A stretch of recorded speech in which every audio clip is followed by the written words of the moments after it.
What is going on, guys? In today's video I will show you the top 3 best witch builds in Path of Exile 2. In this guide I will give you a quick overview of the best setups for both ascendancies, so Infernalist and the Blood Mage. Then I will explain what skill gems and upgrades should you focus on. Then as well we'll see what is the best gear and how to get it for both the mid game and end game. And then finally we will go over the passive tree, attributes, your skill rotations, and even what Atlas passive should you use, so we would be able to get the highest damage possible and much more. Also, if you're interested in buying other PC or console games with 50 or 70% discount, then check out Instant Gaming. For example, I want to buy Elden Ring, so we just click on Add to Cart, then click Pay, then input our details and pay. After payment is complete, we will receive activation key, then copy and paste the key in, and it's that simple. So what are you waiting for? Click my link in the description and check out Instant Gaming for yourself. This setup is the Spirit Minion build, which summons bunch of raging spirits by casting the Flame Wall for the offense. And then also for defense, we get to command a minion army. So unlike most other builds where you only command or cast spells, well, in this one we get to do both, and thus increase our DPS even higher. By using specific gear and building our skill tree around nodes like the Power of the Dead, Fear the Dead, Silent Guard, and many more, it will enable us to upgrade our minions and projectile area and damage. So if you're ready to explode anyone and everyone that stands in our way, while also getting a skeleton army that follows and protects you, then let's get right into it. So let me show you the build, and for the main class we have chosen to go with the Witch, and the ascendancy is the Infernalist. At first glance it looks like we're using way too many skills, but most of them are passive and will work in the background, so we will only use few of them on our skill bar. Then for the first skill we have the Summon Infernal Hound with support gems like the Elemental Army, Meat Shield, Fire Exposure, and the Strip Away. Then second we got the Unearth with Minion Instability and the Infernal Legion. Then next we got the Flammability with the Heightened Curse and the Spell Cascade. Then next we have the Skeletal Arsonist with Feeding Frenzy, Scatter Shot, and the Martial Tempo. Next we are also using the Flame Wall with the Fortress and the Arcane Tempo. Next we have the Skeletal Warrior with the Brutality, Splinter, and the Maim. Then we got the Raging Spirits with the Fire Infusion, Elemental Focus, and Emulate. Next we have Pain Offering with Magnified Effect and the Persistence. Then also we're using the Skeletal Storm Mage with Conduction, Storm Fire, and Overcharge. Next we have Skeletal Cleric with the Ingenuine and Last Gasp. And finally for our last one we got the Grim Feast with no support gems whatsoever. Most of this build is structured around using minions and the raging spirits, so we use gems and skills that will support and increase their area and damage, while the rest are powerful buffs and utility skills that usually activate in the background. Next, let's quickly take a look at our leveling setup, which we need to use up until about level 25, because the first few levels can be a bit rough until you get the Raging Spirit skill. So first off we have the Unearth with Minion Instability and Brutality. Next we have the Skeletal Sniper with the Martial Tempo and the Scatter Shot. Then next we also got Contagion with Concentrated Effect and Elemental Focus. And then finally we're using the Flame Wall with Fortress and the Arcane Tempo. This is your basic setup up until we increase our damage. Next up we have our passive tree. For most new players this can seem extremely daunting, so let me quickly explain. In very simple terms, every character is granted one passive skill point every time they level up, and are sometimes even granted more for completing certain quests. We have 3 node types, so small nodes, notable nodes, and keystones. All of them act as checkpoints that you want to reach and make a path to build around a specific playstyle. So let's take a look at our setup, and we want to start at the spell and minion damage node, and make our way like this while on our way grabbing the Raw Destruction and the Power of the Dead. Then now let's go to the right and get these 2 red nodes and then these 2 more blue ones. Then after that we want to circle back a little and make our way all the way to here to get the pure energy, which will increase our defense, which we desperately need in the early stages. Then now let's go again back to the top, but this time take the left side, and then from here we want to take all of these half circles, so we could get the Essence Infusion, then the Growing Swarm, and also the Dispendable Ward. And now from here just make your way all the way to the top of the right side. And the order in which you do it doesn't really matter, as long as you follow this path. And then now let's go all the way to the middle again, and for our Ascendancy build, this is what we have. So at the beginning you want to unlock this Loyal Hellhound for an extra minion and reduce damage taken by 20%. Then second, pick the Altered Flesh. Then next, get the Beta's Will for more maximum spirit. And last, pick up these 2 small life nodes, since you want as much life as possible for the Beta's Will. And then as far as the attributes go, I recommend to take enough strength and dexterity to meet the gear and support gem requirements, and then use the rest on the intelligence. Next we have our gear. The weapon of our choice is the Rattling Scepter, which base grants us +2 levels to the minions. And then for the bonus stats, we also want to get increased percentage to the minions, allies deal more physical damage and just more damage increase in general. And then for the offhand, we got the Blazing Crash Shield with armor and energy shield. And for the bonuses, we want max life and more resistances like fire and lightning. Then for the helmet, we have the Iron Crown with armor and energy shield. For bonuses, we want max life, plus levels to minion skills and more to cold resistance. Then for the chest, we have the Pilgrim Vestments with armor and energy shield. For the extras, we want max life, more to spirit and fire resistance. Then for the belt, we have the Rawhide Belt with increased life recovery to flasks. And for bonuses, we want max life, fire and cold resistance. Then for gloves, we got the Thorn Gloves with max life, fire and cold resistance. Then for boots, we're using the Straw Sandals with energy shield, and for bonuses, we want increased movement speed, max life and cold resistance. Then for the first ring, we got the Sapphire Ring with cold resistance, and for more, we want max life and attributes like the strength, dexterity and intelligence. While on the second one, we got the Ruby Ring with fire resistance, and for more, we want max life, dexterity and intelligence. And then finally for the amulet, we got the Jade Amulet with dexterity, max life, more to spirit and plus levels to minion skills. And now finally, let's quickly take a look at how this build will work. So the general gameplay of this build is to summon the Raging Spirits by casting the Flame Wall. Then use the Minion command skill provided by the Skeletal Arsonist to deal area-wide damage. You can also cast the Flammability to either reduce enemy damage done or increase your minions' damage. Then as far as utility goes, you want to cast the Unearth on the enemy corpses to spawn an army of the minions that explode when they reach low levels through the Minion Instability and the Infernal Legion. You also want to buff your army of the minions with the Pain Offering to increase their damage. But as I said, this build is very versatile, so there's no one best way or order that you should use your spells in. What I usually like to do is just to have always my minions up, and then just spam Flame Wall, Flammability and the Unearth. And then for harder boss fights, we can even implement the Pain Offering and other support skills. This setup is known as the Bonestorm Witch build, and this skill by itself is a slow clearing ability, but with the right gems, passives and synergies, we can make it 100 times better, and this is exactly what we have right here. This build also has 2 variants, so going full crit chance, what I will personally be doing for myself, or then perhaps go with the Detonate a Dead variant. Both of these will excel at different things, so which one you choose is up to you. This variant, so the full crit chance setup, excels at huge amount of damage. We won't be focusing on anything else besides the massive crits and stacking as much life as possible, because the more life/defense we have, the more damage we can do in return. Also, at some point in the later game, some lowered gear players might run into a mana problem, but lucky for us, the Witch has many tools to address this problem. And with optimized gear, we need nothing more than a single stat roll on our weapon or the gear to completely solve this issue. So if you are finally looking for a super fun Blood Mage build that primarily doesn't use the life leech, but instead goes full life and full crit, then this is the one for you.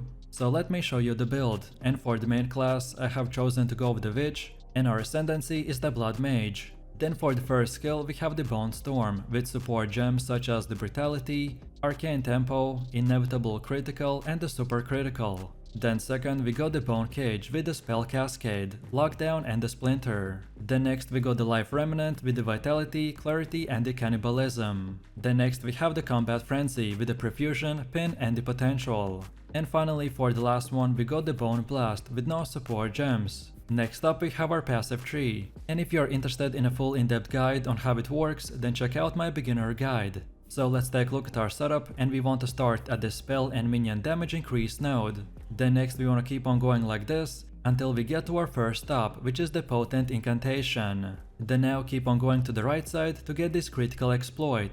Then now we circle back a little and keep going like this until we get the sudden escalation. Then now from this point we go down like this, then take the right path and keep going until this point. and then keep going all the way up until the Tempered Mind. Then next we go down a bit and then take right, which will take us all the way to our first keystone, the Resonance. Then from this point we want to circle back again and simply get the last 2 priority nodes called the Power Within and the last 4 Power. And then finally from this point and onwards you can unlock the rest of the nodes in whatever order you prefer.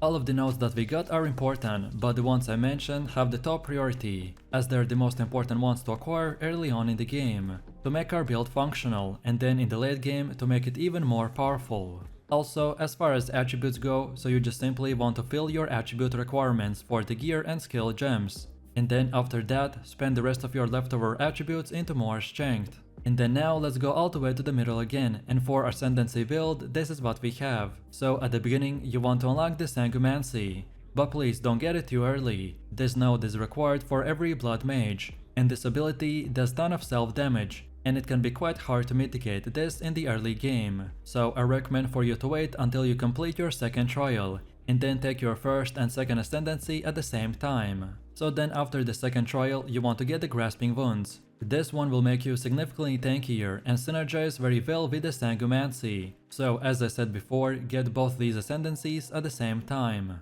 Then next, take the Gore Spike. This will scale off your maximum life and is a big damage boost. And then finally for the fourth option, you want to take the Crimson Power, as this will give you a massive energy shield body armor. And this will also scale really well with our previous Gore Spike. Next up we have our Atlas passives. And the general idea behind this is to aim for bonus passives that spawn a lot of grouped up monsters, such as in expeditions or the rituals. Our Bonestorm Blood Mage build won't be doing crazy amount of damage against single targets, so we mainly want to do very small farming in boss maps or the essences. So then when we start, we want to first of all get this bottom right side like this, then from here go like this until we get all the way to the left side.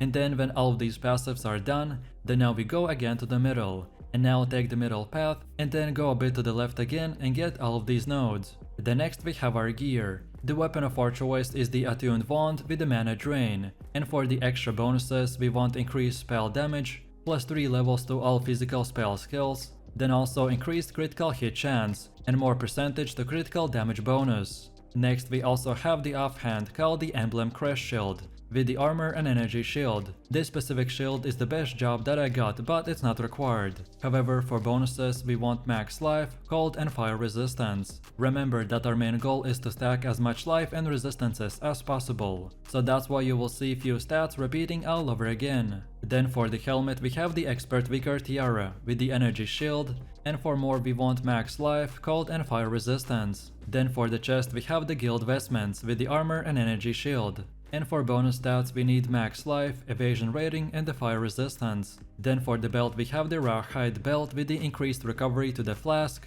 And for the extras we want max life, lightning and chaos resistance. Then for the gloves we got the Torn gloves with the energy shield, and for more we want max life, increased armor and evasion. Then for boots we're using the Bushwhack with the evasion. For this build we will need to get these boots or use the pin gem on our Combat Frenzy. So which option you prefer, it's up to you. But if you have the pin, then the boots are not required, but still very powerful. So get it or not, but at least go with as high movement speed as possible. Then also get evasion rating and more to dexterity. Then for the first ring, get the ruby ring with fire resistance.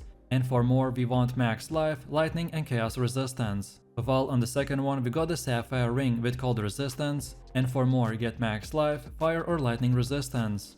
And finally for the amulet, get the solar amulet with more to spirit and max life. No matter which gear you choose, at least try to get 75% resistance cap on all 4 elements. And now finally, let's quickly take a look at how this build will work. Our main rotation will be the same, no matter if you choose to go with the full crit or the detonator variant. So for weak enemies we simply want to choose a target, and then just spam the Bonestorm with the Bone Cage.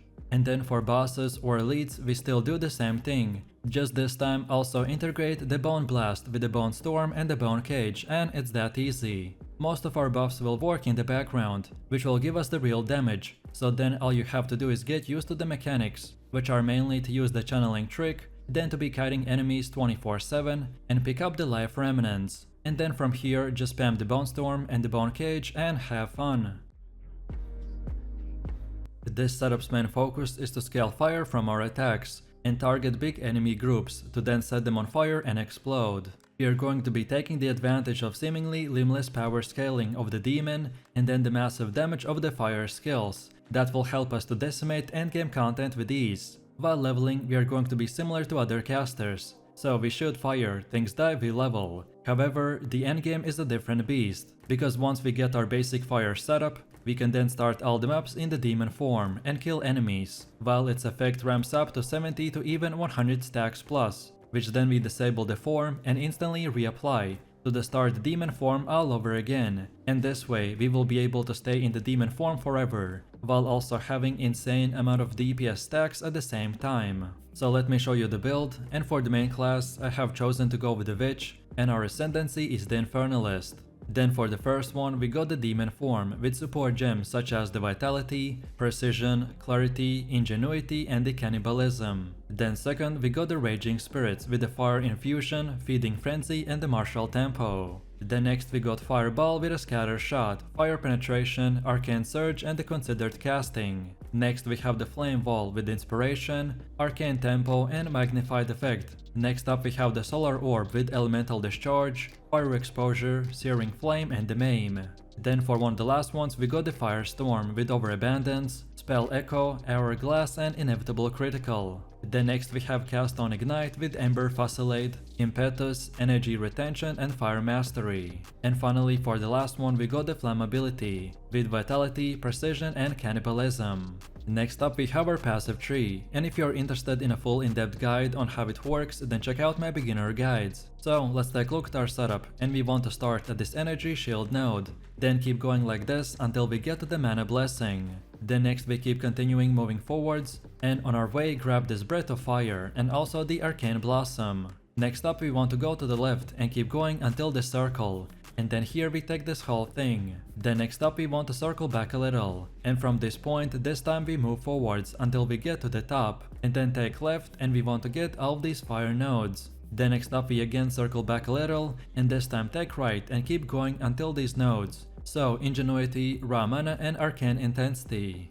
Then next we want to get our 2 keystones, so first of all get the Eldritch Batter. And then once we have this one we go all the way to the left by following our previous path and keep going until we unlock the Mind over Matter. And then finally from this point and onwards you can unlock the rest of the nodes in whatever order you prefer. All of the nodes that we have are very useful, but the ones I mentioned have the top priority as they're the most important ones to acquire early on in the game, to make our build functional, and then in the late game to make it even more powerful. Also, as far as attributes go, you just simply want to fulfill your attribute requirements for the gear and skill gems, and then after that, spend the rest of your leftover attributes into more intelligence. And then now let's go all the way to the middle again, and for our Ascendancy build this is what we have. So at the beginning you want to unlock the Demonic Possession, then second get the Master Darkness, then third get the Altered Flesh, and finally for the last one we want the Baydat's Gaze. Next up we have our Atlas passives, and the general idea behind this is to aim for bonus passives that spawn a lot of grouped up monsters,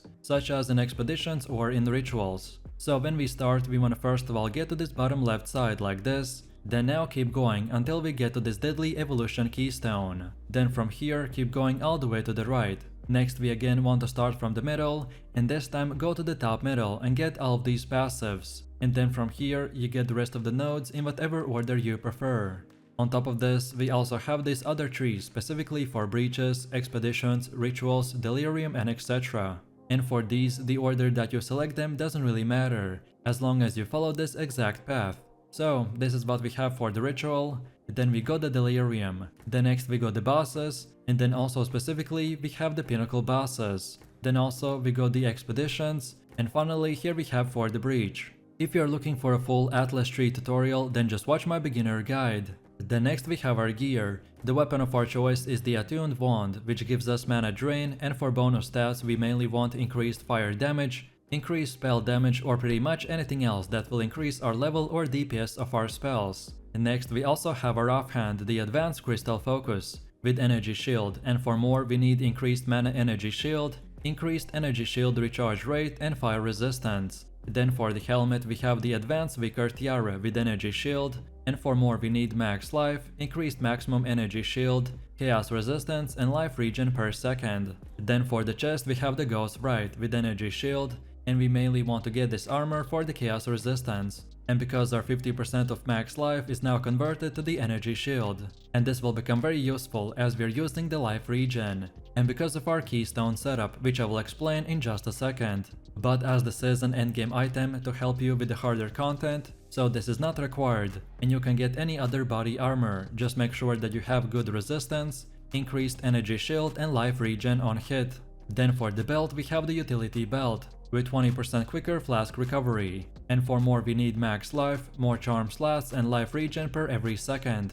Then for gloves we got the Expert Sombri gloves with energy shield, and for more we want to gain life per every enemy hit, then also gain life per every enemy killed and the lightning resistance. Then for boots we're using the Expert Feathered Sandals with energy shield, and for more we need max life, increased movement speed, which is pretty much a requirement to get on every single boots. And then finally we have resistance like lightning and fire. Then for our rings we got 2 copies of the same one, so we're using the Amethyst ring with more percentage to chaos resistance, life regen per second and fire resistance. This is for sure one of the best rings, as it's pretty hard to find any good items with a chaos resistance. And then finally for the amulet we got the lunar amulet with max energy shield, max life, life regen per second and cold resistance. No matter which gear you choose, you at least want to try to get 75% resistance cap on all 4 elements. This is a starter setup, which would be more of an example of what stats and prefixes to look for. And now finally, let's quickly take a look at how this build will work. So our rotation is pretty straightforward. Start our rotation with a solar orb which forms a huge AoE, which will spread the blind, maim and the fire exposure, while being an easy way to trigger our elemental discharge as well. Then next we use the flammability for curse, and then use the flame wall to buff our next fire skills and spread our ignite. And then from here we just cast the firestorm and finish it off with the fireball, which will do massive amounts of damage while the rest of our spells are active. And on top of this, don't forget that our Ember Facilate from the cast on Ignite is always proccing in the background. So let me know what you think about this build in the comments below. If you enjoyed this, then you definitely don't want to miss my top 3 best builds video, where I showed even more powerful builds. So click the screen now and I'll see you in the next one.